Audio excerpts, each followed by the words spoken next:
What's good, y'all? Michael here today with another video. Before we begin, please go subscribe if you are new. And let's get into this shit. Please go subscribe. Let's get into this shit, bro. Okay, another week where, how do I put this?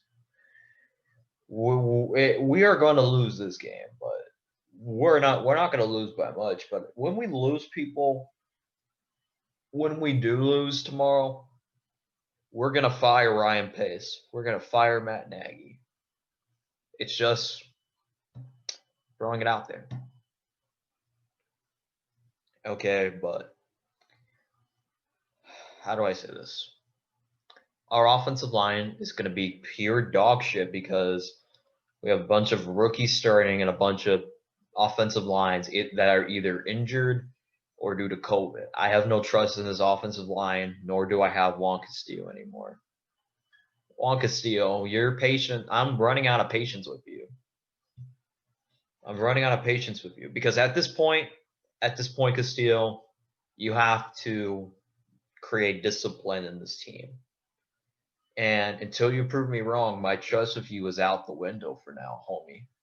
So the offensive line will have to be looked at here during this game. You know, the biggest thing is let's look into our opponent, the Tennessee Titans. You know, the Tennessee Titans have really gotten off to a very good start. They have been stumbling off a bit. They're on a 2-game losing streak, just like us. What was really shocking that they lost to the Bungles. They got blown out by the Bungles. But here's the thing: with how bad our offensive line is, it could make the Titans defense look legit because the Titans defense is mediocre, mind you. Like they're pretty much garbage and everything. But do I trust this offensive line to get a break from it? No, they're not going to. Because you want to know why, people? We should have signed an available offensive lineman this offseason. Pace. We should have traded for one because this is what Pace does. He has too much confidence. Rashawn Crawford, if he's starting, we're done. Okay. He's the I don't even know why is he on there. He's pure garbage. Until he proves me wrong, I'm done with him. It's been like that for 3 seasons and he's done nothing. So let's look at the Tennessee Titans. They are currently 5-2. They came off of a win they came off losing after they lost to the Bungles. Of all teams, you lost to the Bungles. But hey man, upsets happen in the NFL. But let's look at how they're doing right now. Obviously, their offense is moving the ball based on one man, Derrick Henry. Derrick Henry is the best running back in the NFL. I take him over McCaffrey. All right, Derrick Henry's just that good of a train.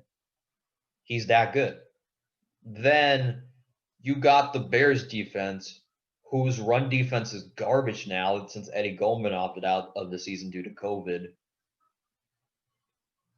So pretty much the only way we're gonna win against the Titans is for the Bears defense is to make Tannehill throw the ball, make him be inconsistent. He's still inconsistent though, even though he has been playing the best in Tennessee. He still can be inconsistent sometimes. You know, I like Tannehill. I really do. I just think Ryan Tannehill was a victim of bad coaching with Adam Gase.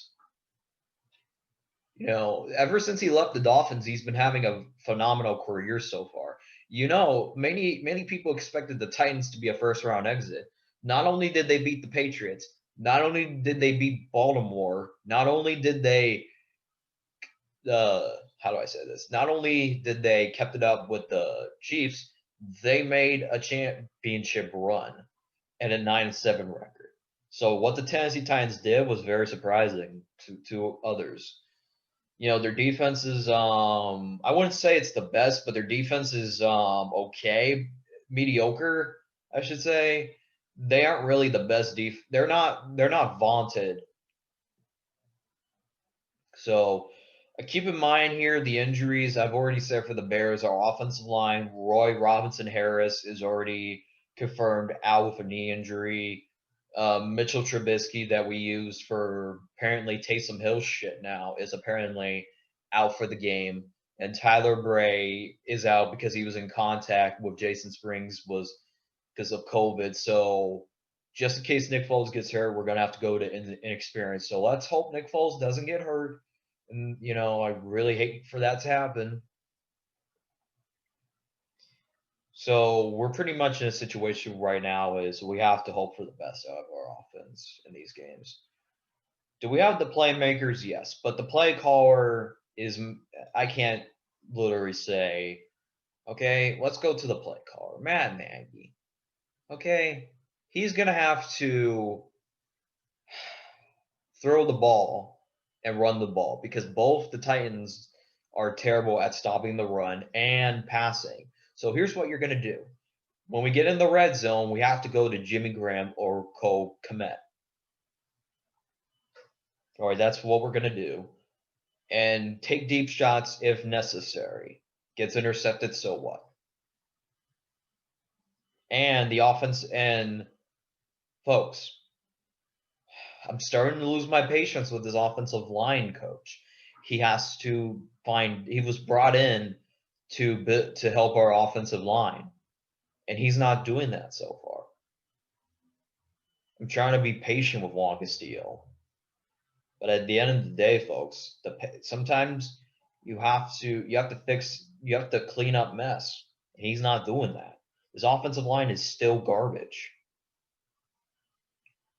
So pretty much Janavion Clowney won't be playing.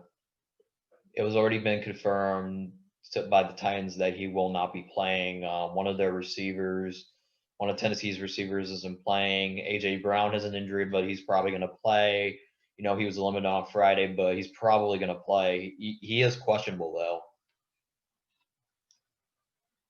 But here's what the Titans are probably going to do if they're going to beat the Chicago Bears. I think that they're going to feed Derrick Henry the ball and just torch our run defense. But that's my whole thing is if we get torched by Derrick Henry and let Tannehill throw the ball like only when necessary, that just proves how bad we miss Eddie Goldman. So let me get to my score predictions. Okay, folks, y'all been wanting to wait for me to pick the Bears to lose, and I actually do predict us to lose. Not by much because of our defense. And I have us losing to a score of 16-23. All right. How do I say this? We're a playoff team, no matter how you think. But we're not going to make a deep playoff run. Yeah, we might win a playoff game, but we're not.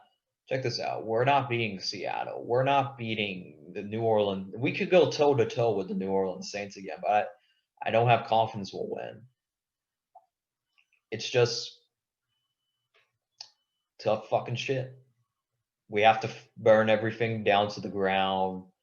We have to fire Ryan Pace because he refused to get offensive linemen over the offseason.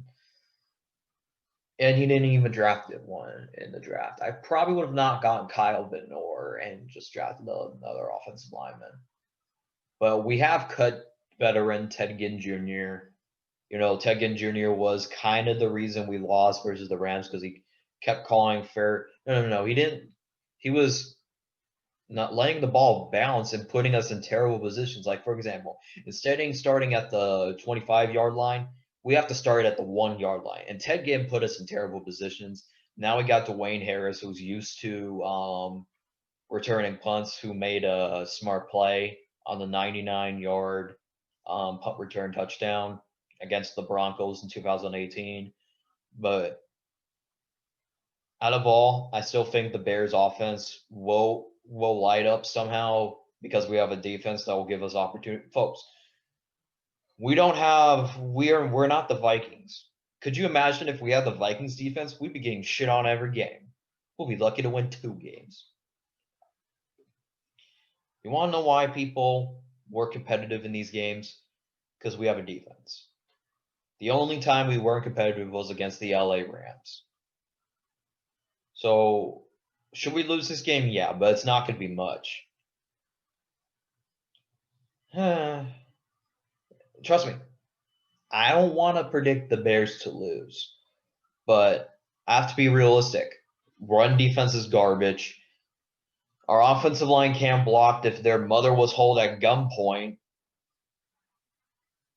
All I could say is at least we won't have a dumbass punching a guy all because he took his mouth guard out. All right, now we get to see Riley Ridley. Okay, but anyway, that's all. Please go subscribe, and my name's Michael, and I approve this message.